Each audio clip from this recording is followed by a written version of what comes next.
Welcome back, everybody, to the show. So, today's episode, I want to talk about why you should learn how to say no. Why saying no is a superpower. The importance of saying no. All these different things. So, I just want to first start off by saying I am a pretty agreeable person. I don't always like to say no to people. I typically want to agree with people. I don't necessarily like conflict. Normally, I kind of try to be the peacemaker. I typically look at the story of Jesus and I'm like, I like this guy. Normally a peacemaker. But I guess Jesus did disagree at times. And this is where I'm just trying to learn here. Okay. How can I say no while not feeling bad and while still helping others when I can? I guess is kind of the question. It's this interesting balance. But this all kind of came to me because, well, I've noticed over the past years of me either being invited to different things or a bad habit in my mind and then I can't say no to it. But more specifically, I want to talk about this idea of being invited to different things or being like, hey, can you help me with this? Yo, would you mind doing this? Hey, do you want to come to this? What are your plans then? And sometimes I have this built-in framework of, if I say no to this person, they're going to be upset and I'm going to feel bad about it.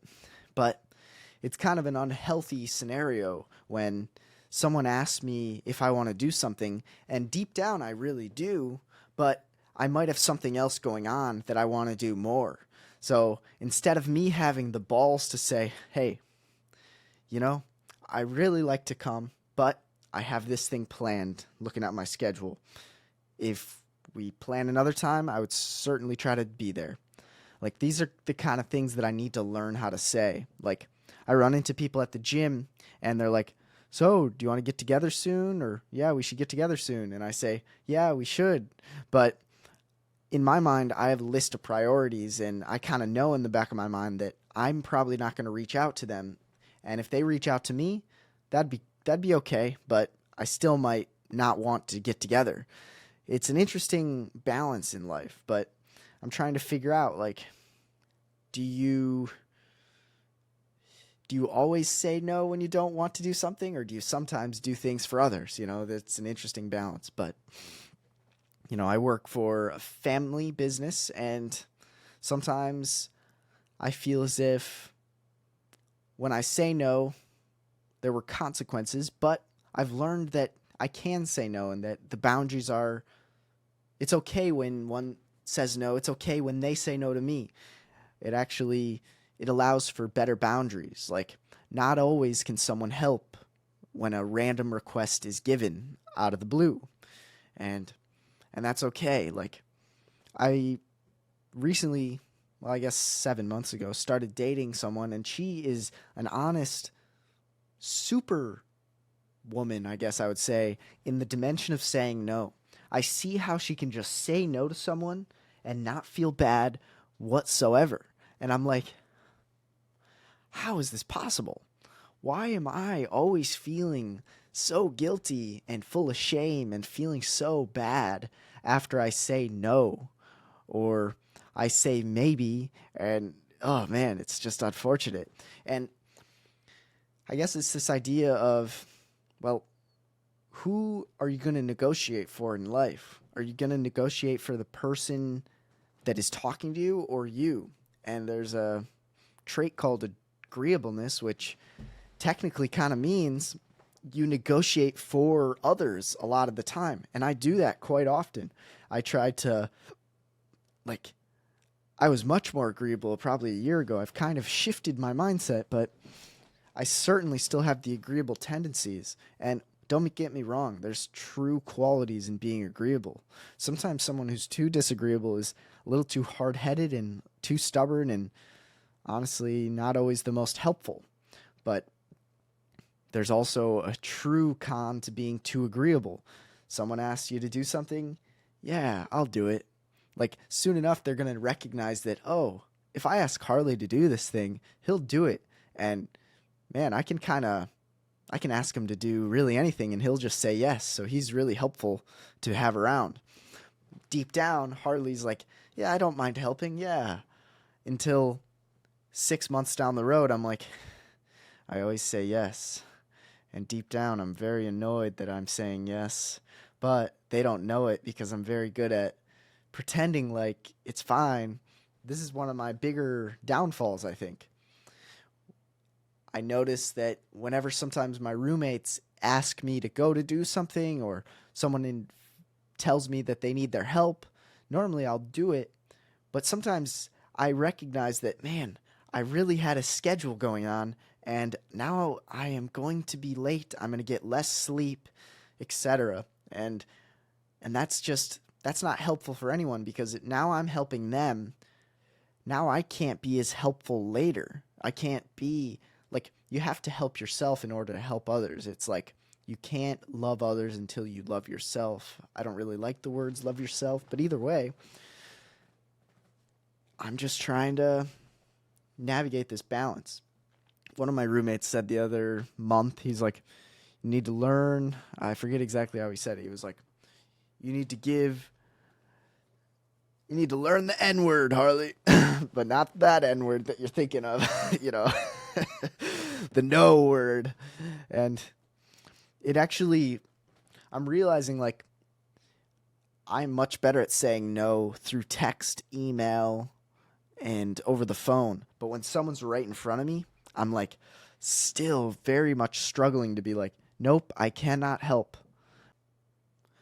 Yeah, the point is that you don't want to feel as if you're being manipulated, because when you feel as if you're being manipulated, you're going to get resentful.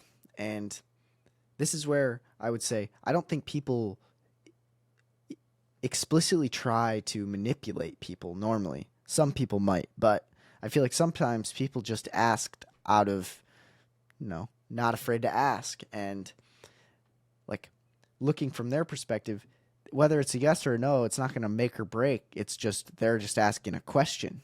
And that's something that I've learned slowly but surely. And being with my girlfriend, she's really showed me the power of just, don't feel bad. It will be okay. They will call someone else or they will figure it out themselves. They're adaptable. They're adults. They can handle it. You have your own responsibilities. And yeah, it's an interesting conversation about boundaries because, sometimes you need boundaries from your parents, you need boundaries from your friends, you need boundaries from your significant other. And this is where I think it's really important to build a schedule and to have a schedule and stick to it. And, you can schedule out time for others or time for free time, relaxation time. But let's say you have your day scheduled out and then your roommate comes up to you and he's like, yo, can you help me with this errand? And then if you're like, okay, hold up, let me see if I can. Oh, I'm checking my calendar. No, I have a meeting in 15 minutes. I really can't, unfortunately. And when you do that, you now are respecting yourself because you're saying no and giving a quality reason. And the other person is like, understandable, quality reason.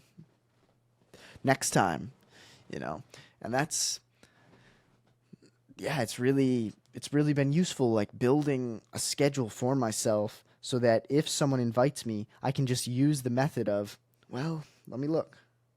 Oh, I can't make it today. Let me know another time with a little bit more notice, please, because that's when I can definitely make things work. When you throw things on me last minute, it's harder for me to react and act accordingly. And yeah, it's like if you're a person who has discipline and if you're a person who wants discipline, you need to stand up for your own goals, habits, and schedules. And sometimes people, they might have habits, goals, and schedules, but if they aren't disciplined enough for them, they might just bend to the wills of others. Like, yo, do you want to go out tonight? And it's like, I guess I'll go out. When it's like, no, look at your schedule now and see, nope, I have 3 more things I need to get done today, or else I'm going to hate myself tomorrow and get way less sleep, be much more stressed. I will hang out the next night. And this is where my girlfriend will also mention the idea of it's okay. Negotiate with them. Say no, but then say, no, I can't do it now, but I can do it Friday at 4 p.m. or Saturday at 3 p.m. Give alternative times and negotiate like, nope, I can't now, but I will do it later at this time. And then you're not just, then you're giving the person an option if they really want to take it.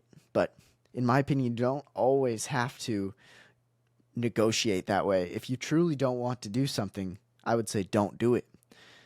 And yeah, like I've gone through scenarios before where let's say I'm debating buying something, and then like I'm in the store or I'm on a call and the person's like really giving me all these reasons, and I'm like, wanting to kind of be friendly, like, yeah, those are pretty good reasons. Yeah, that makes some sense. And like, I'm not very quick to say, well, what about that? That doesn't really make any sense.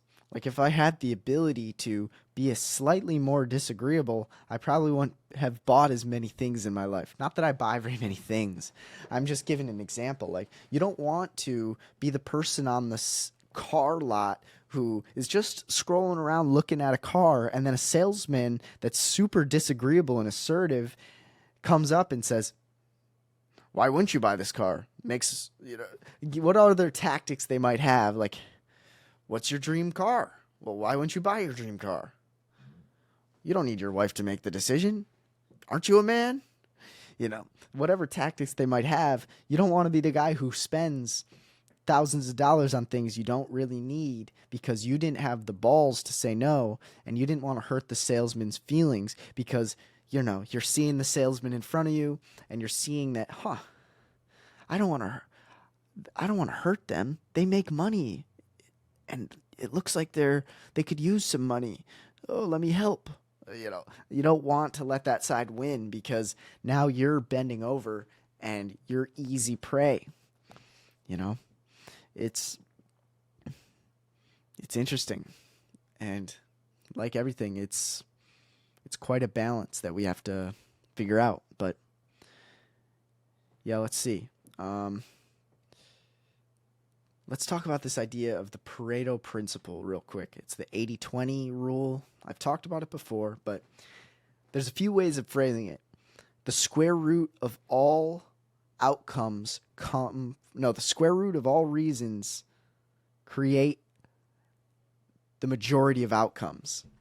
So it's like the square root of all artists have half the streams. So it's like a very small minority of artists get 1/2 of the streams. So they get a huge chunk of the streams that occur.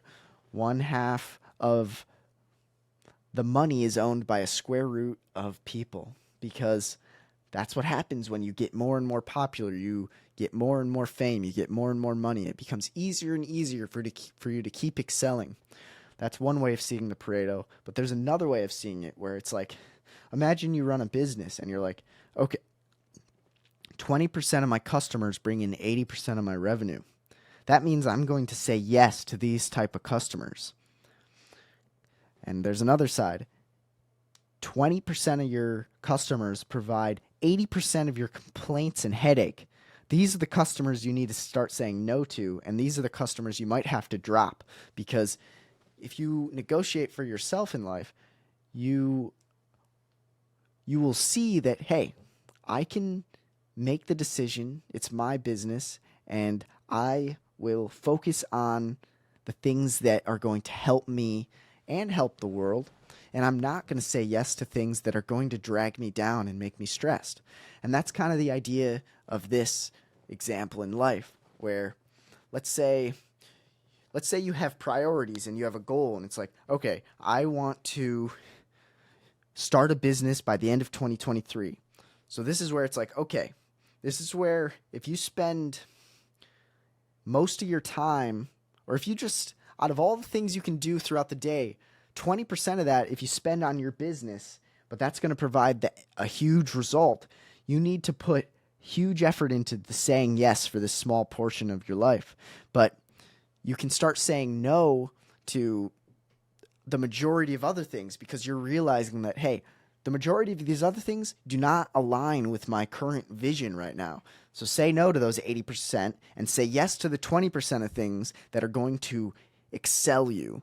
And that's where it's like, same thing with friends. It's like there's probably 20% of your friends that are like truly bringing you up and motivating you to move forward. And there's probably 80% of them who are not.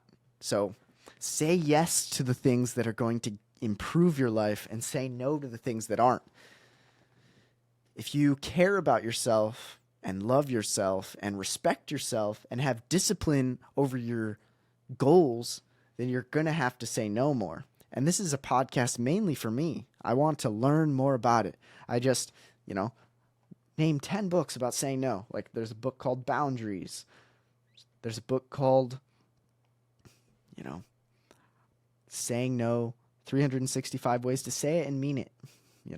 When I say no, I feel guilty. That one I haven't read any of these. I'm just like, these are books that are now on the list, the ever-growing list. But why is it that sometimes we feel guilty when we say no?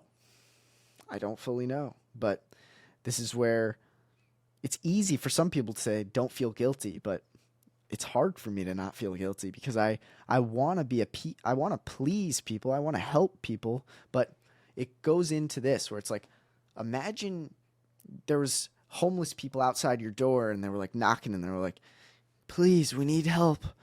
Can we just have a place to sleep? And it's like, if you start saying yes to too many people, you now will no longer have the freedom of time, space, mental clarity to help the world in the ways that you're designed to. If you say yes to everyone, you no longer are very helpful. If you say no to mostly everything, you are now going to be maximally helpful for you and the ones around you. As Steve Jobs says, it's like, if you're able to say no to most things, that means you can say yes to the very, very important things in life and in business. And yeah, I'm slowly learning. Hopefully over these years, you'll look back and say, wow, Harley, you were a bit of a pushover. But now you have confidence and you have discipline over your schedule. Just a little bit ago, someone asked me, hey, can you help me run an errand? And it's like, no, I have 3 tasks I have to do. I have to record this pod. I have 3 meetings. And that's that. There's no feeling badness. It's just reality. It's just scheduling. And it's just bad last-minute requests. Last-minute requests are some of my least favorite things. Yo, would you mind helping me? I know it's last minute. It's very difficult because if I was a disagreeable person, I could just say, nope, can't. But it's like, now it's like, even if I have schedules and reasonings, I'm still going to feel 5 to 10 to 15% bad. And it's going to make me like question, like, dang, should I have said yes just to not feel this badness? And that's where my answer to myself is no. Because now you're going to be mad at them and at yourself. And they will adapt and figure it out. And it's their fault for not planning accordingly and giving you proper notice on this. And of course, you can say there's always emergencies in life. And that's true. But this is where you just have to make decisions. Like, if there's an emergency, if there's already X amount of people going to help in that scenario, and you have things that you need to do, you can logistically say, it's going to be okay. Those competent people will figure it out. I need to get this done. That's just, it's part of life. Yeah. And I remember seeing this video that was of Tony Robbins, and he was talking to Russell Brand, and he was like, every day I wake up, I get in that cold plunge. There's not a single morning that I wake up that I want to get in that. But for the last 20 years, I do not negotiate with myself. If I say it, I do it. There's no, oh, maybe I'll do it later. Oh, maybe I could try something else. It's like, no, because I said I was going to do it, there's no ifs, ands, or buts. And that's such a beautiful mindset, in my opinion, because it's like you've already said to yourself that you're going to do it. You've already signed that deal. You've signed that deal, that it's in your calendar, that it's something that you had to get done. And if you're a disciplined person who respects yourself, you will say no to the things you shouldn't say yes to, and you'll say yes to the things you should say yes to. And it's so true. And it ties in with the idea of indecisiveness. I struggle with this so much because it's like, do I negotiate for myself? Do I negotiate for others? The pros and cons of doing this, the pros and cons of doing that. Ooh, is there a third decision? Pros and cons. I sit there for like so many minutes trying to understand what's the best solution. Sometimes there is no best solution but to act. And another phrase from Tony Robbins is like, it is better to make a decision and learn from the decision than stay in indecision where there are no lessons. It's like, let's say you had between A and B, but for a decision, but you sat for way too long and didn't really choose for so long that the decision that you were supposed to make had already passed, and now the optimal time for you to make the decision had passed, and now you haven't learned anything except that you're horrible at decision making. And I've been horrible at decision making. I still can be at times, and it's like it's better to go with the gut or go with the soul and say, I'm going to do what feels right here. You know, that might not always be true, but the beautiful thing about that is that you will learn. Back to episode 5, whether it's a good scenario or bad, the soul always learns. So this is just why, if you have confidence and you are okay with expressing your opinions and your schedules and your yeses and nos, you'll be a person that can make decisions, and people will actually come to you to make decisions because they respect you and because they know you respect yourself. And it's much better than saying, oh, maybe I'll come, maybe I'll do this, let me think about it. And it's like, this is another thing about that I learned from my girlfriend as well. I guess I've learned a lot in this dimension from her. But so there's been times where my parents will say, do you want to come to dinner? And deep down, I'm like, I wouldn't mind going to dinner. It would taste good. It'd be pretty fun. But I have other things I want to do. I want to hang out with my girlfriend. I want to take care of my business tasks. I want to hit the gym. I want to hang out with my friends. I want to not go to dinner with my parents. And sometimes I will leave the question up in the air and not fully answer, and I'll say, I'll see, let me think about it, I'll let you know, maybe.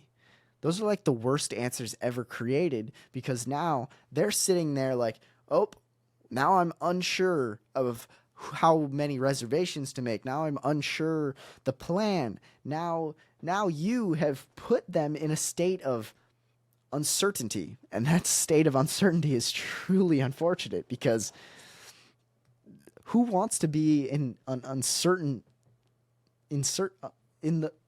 who wants to live in chaos? It's like, not me. But I do that to people sometimes without even realizing it. Emily's like, it would be so much better if you would have just said no from the get-go. Then they wouldn't have had to think and be like, ask you again and call you later like, yo, are you coming? And find out that you aren't. It's like, they aren't going to be that disappointed if you don't go. The world isn't going to stop, Harley. Just say no. Just say no. Man, you would truly help the planning. It's like, I've helped plan parties for expert cleaning. And sometimes I put out an RSVP and no one says anything. And I'm just like, it's so frustrating. And it's like, I'm not going to be offended if you don't come. Really, just say yes or no. And I am truly a hypocrite because I do that to people as well.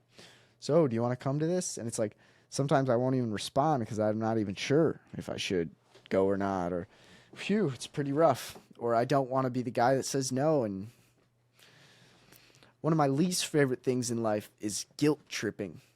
I would say that that's probably one of my least favorite things I've ever experienced, where I try to say no, and then someone says, why not? Why are you saying no? Well, come on.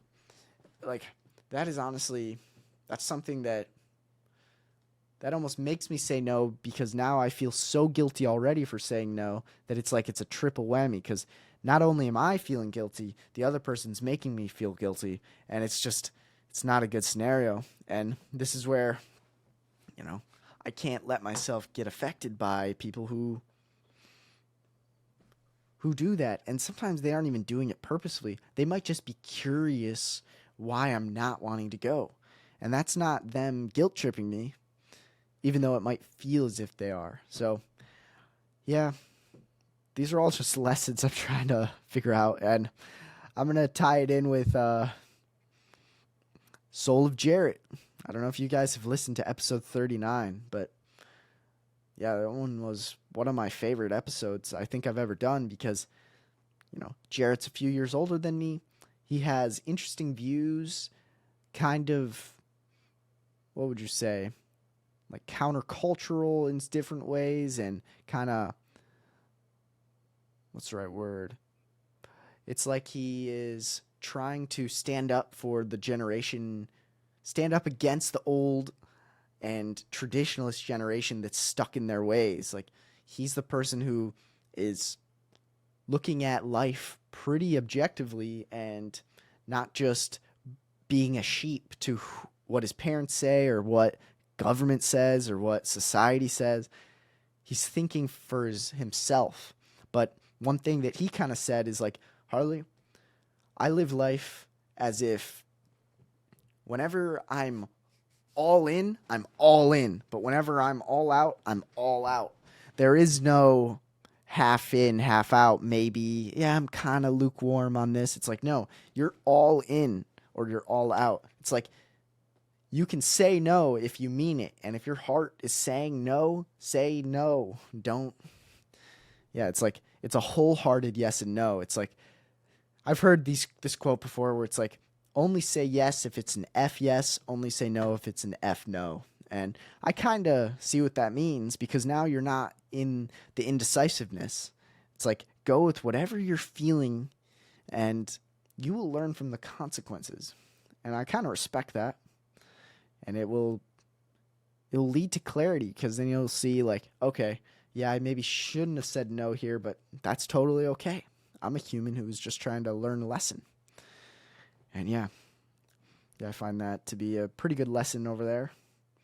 Another one that's really helped me with the saying no and being more assertive in general is cold plunging, bringing it back to the old cold plunge. It's like, when you cold plunge, you get boosted full of testosterone and adrenaline. And testosterone makes you more assertive, and it also makes you more confident. And when you're confident that your schedule takes priority, you are able to say no in scenarios. It's like, sometimes people might, like, I'm talking about myself 2 years ago or a year ago.